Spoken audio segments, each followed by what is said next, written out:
Do we think authorities have lost the war on drugs? Could legalising them prevent needless deaths? Would it regulate this? Joining us to discuss this, a timeless question, been discussing it for the last 50 years, is Elizabeth Burton-Phillips, who lost her son Nick to heroin, and Ray Lakeman, whose two sons, Torin and Jax, died after taking ecstasy. That's why you've got Jacta on your T-shirt. That's in their memory. Well, what do you think? How we should proceed? How should we proceed? Is it time that we decriminalise drugs, or yeah? Can I just say first of all, my condolences to the family. So of course, I understand exactly what they're going through. It's a difficult situation to be in. My son's died after taking an overdose of these drugs. Since it's happened, I've been, campaigning to try. Obviously, I want it to stop. I want these deaths to stop.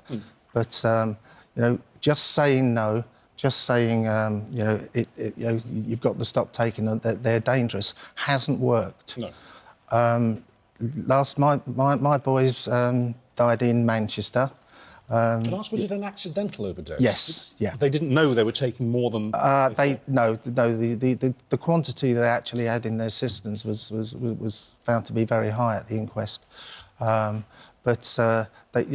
ordered a powder on the dark web, and so they had absolutely no knowledge of exactly how strong it was. What did they do? Snort it? We don't really know because they were found like 2 days after the actual occasion. I'm absolutely convinced when the coroners, the police, medical experts and things like that, they all talk about what they refer to as a recreational dose. Yes.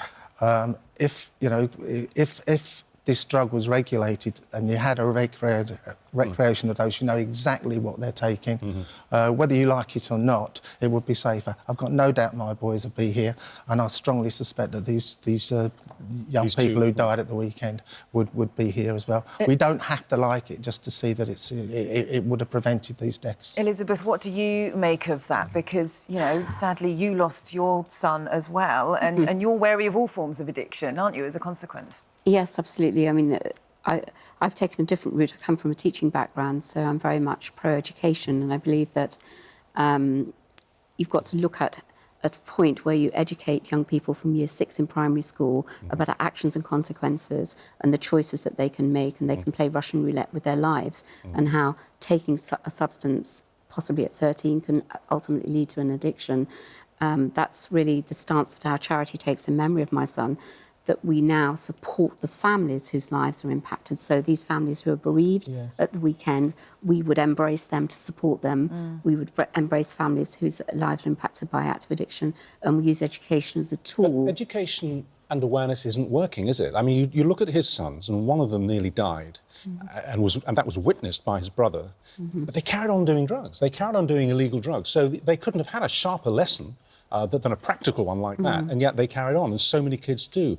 Is it not perhaps time to accept that education just doesn't work with young people because they're reckless, they take risks, and it's a social way of behaving? So if they're going to take these drugs, and they are, and there'll be more young people who will be dying this summer, we know that as a matter of fact, if they're going to do it, let's at least make sure they're not accidentally overdosing. I understand where you're coming from, but I think, alcohol has been a legal drug for a very long time, and has been destroying families and lives for a very long time. So would you criminalise alcohol? I think that we need to go back to the consistent education about the dangers that alcohol can cause. Let's take cigarettes. There's been a massive advertising campaign on the television about the dangers that cigarettes and lung cancer can cause, the tumours that grow. That's very impactful on young people.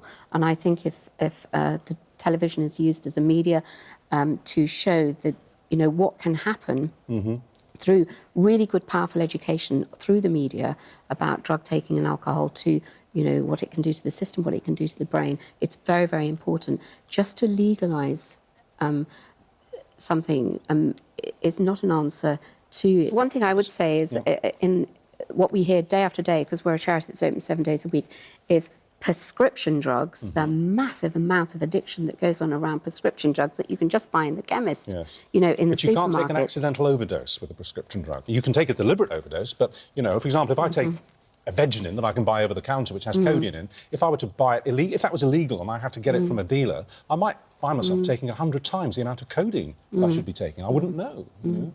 But it's a timeless debate. I don't think we'll ever change, actually. I think one of the really sad things about this is that you know, this happened in Portsmouth. Yes. In December, the man who supplied my boys with the drugs was found guilty and sentenced to 16 years, and he was in Portsmouth. The story was all over the place. MDMA has killed my sons. Yes. The dealer supplied it, and yet 6 months later we've got other children in Portsmouth People carrying not on listening, their lives. not It's tragic. losing their lives as well. Personally,